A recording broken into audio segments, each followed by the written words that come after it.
Chère Flufféméridienne, chers Flufféméridiens, bonjour.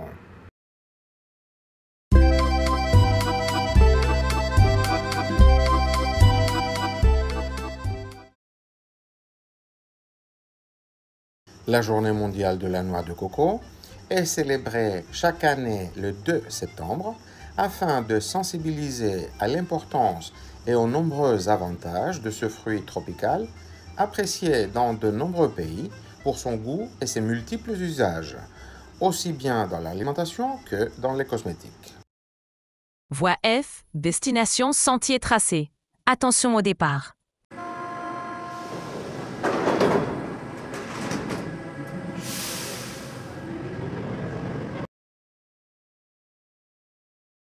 Première question. Dans votre pays, utilise-t-on la noix de coco? Comment? On commence par comparer les pratiques culturelles. Les élèves peuvent répondre par oui ou par non, puis donner un exemple concret d'utilisation, comme une boisson, un plat, un dessert, ou encore un produit cosmétique. Ils peuvent aussi préciser si la noix de coco est utilisée souvent ou plutôt rarement dans leur pays. L'objectif est de susciter un petit échange autour des différences entre pays.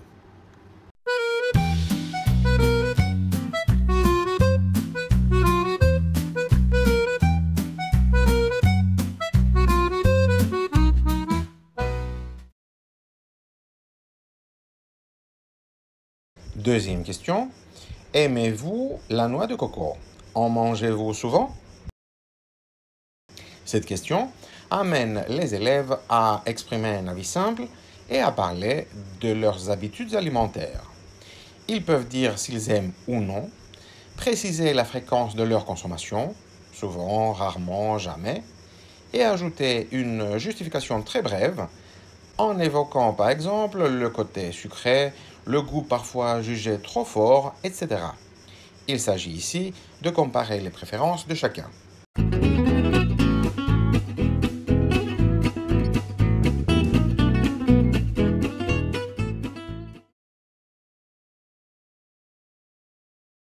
Troisième question. Connaissez-vous des plats qui contiennent de la noix de coco? Avec cette question, on encourage les élèves à nommer un ou deux plats et à expliquer en quelques mots ce qu'ils en pensent. Ils peuvent préciser s'il s'agit d'un dessert, d'un plat salé ou d'une boisson et dire s'ils trouvent cela bon, original, étrange, etc. C'est l'occasion d'élargir un peu leur vocabulaire alimentaire et d'échanger des exemples simples.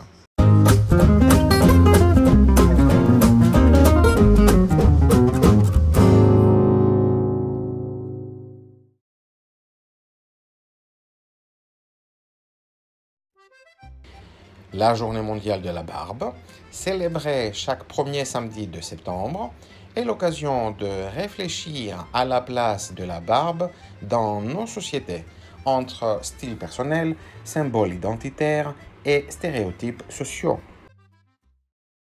Voie L, destination terrain conquis. Attention au départ.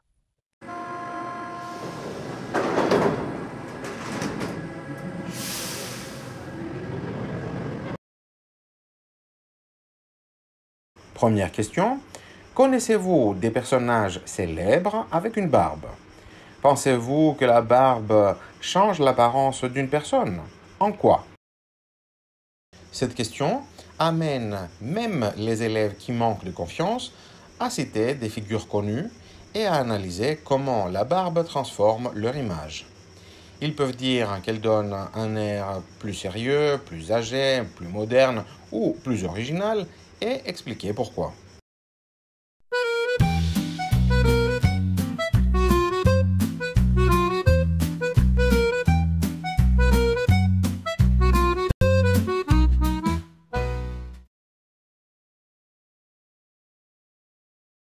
Deuxième question. Quels sont les avantages et les inconvénients de porter une barbe?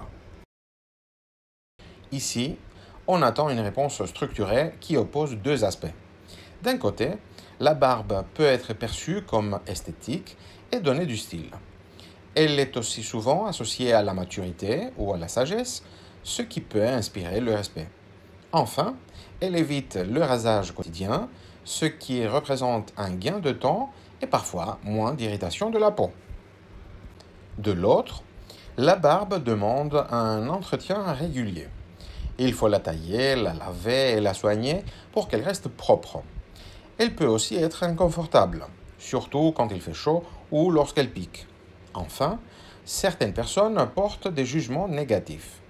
Une barbe mal entretenue peut donner une impression de négligence ou de manque de professionnalisme. Cette question invite donc les élèves à réfléchir à la diversité des perceptions et à comprendre que l'apparence n'a pas toujours la même valeur selon les contextes.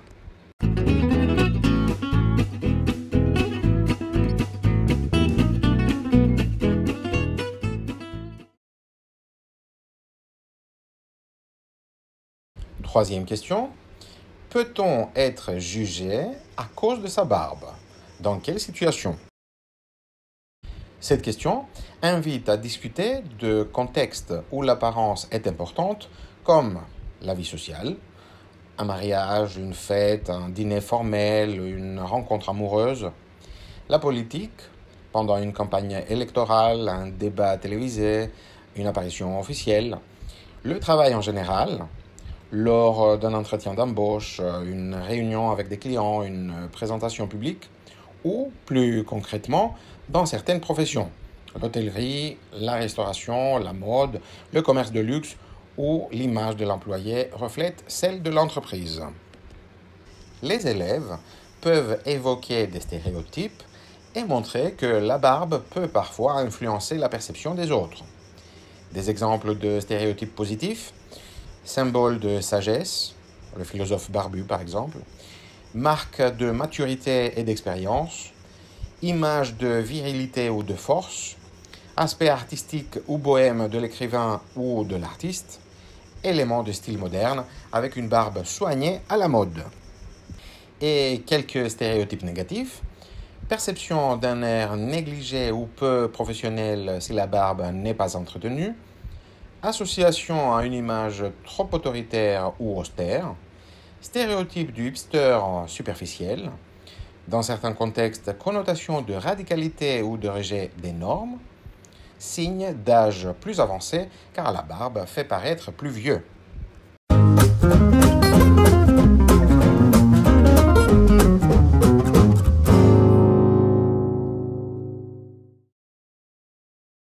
Voie E, destination, sommet atteint. Attention au départ.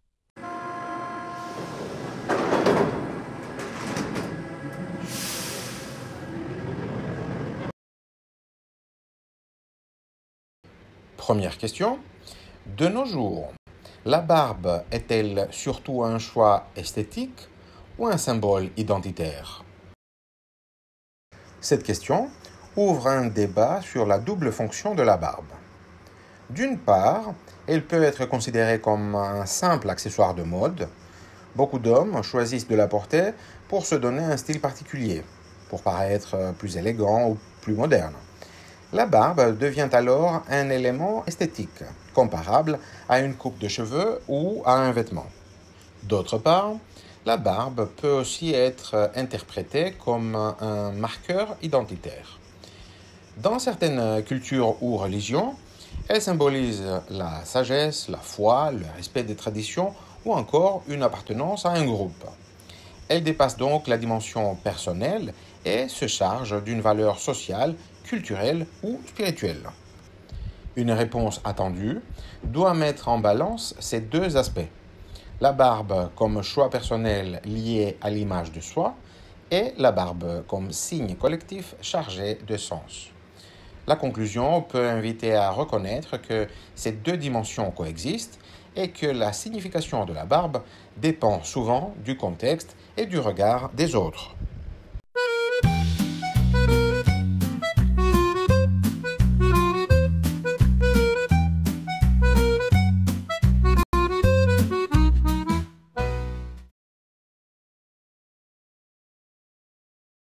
Deuxième question. La barbe est parfois associée à la virilité ou à la sagesse. Ces stéréotypes vous semblent-ils encore actuels? On attend ici une réflexion critique. Ces représentations existent toujours, mais elles ont évolué. La barbe reste liée à l'idée de force, de maturité ou encore d'autorité, comme on le voit chez certaines figures publiques ou historiques. Les guerriers vikings, toujours représentés barbus, ce qui symbolise la puissance et le courage. Socrate, le philosophe, ou encore Victor Hugo, dont la barbe imposante renvoie à la sagesse. Abraham Lincoln ou Fidel Castro, dont la barbe est devenue une marque de leur image publique et de leur pouvoir. Des représentations religieuses comme Jésus, Moïse, ou encore les prêtres orthodoxes, les imams et les rabbins, où la barbe est associée à la foi. Cependant, dans la société contemporaine, la barbe est aussi devenue un choix esthétique, parfois réduit à une question de mode ou de style personnel, sans véritable valeur symbolique. On peut donc dire que ces clichés traditionnels n'ont pas totalement disparu, mais qu'ils coexistent désormais avec une interprétation beaucoup plus moderne et individualisée.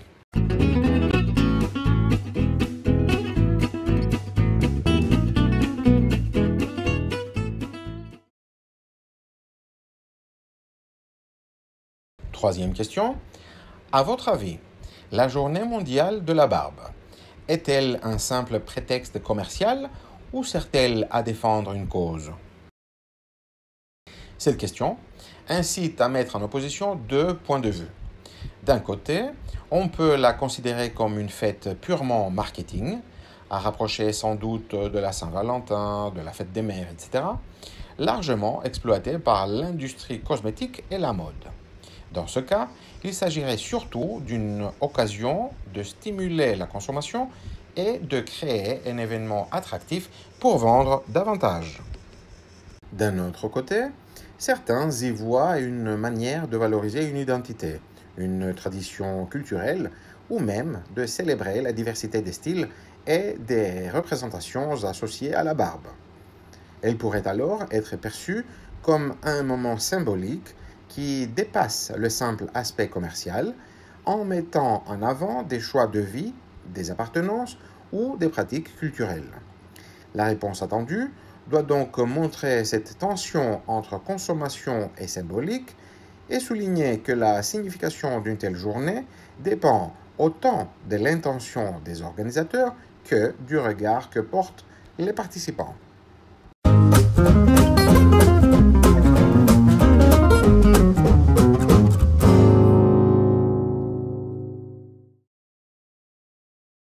Prochain arrêt.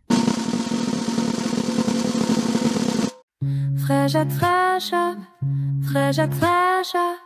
dormez-vous, dormez-vous. Sonnez les matines,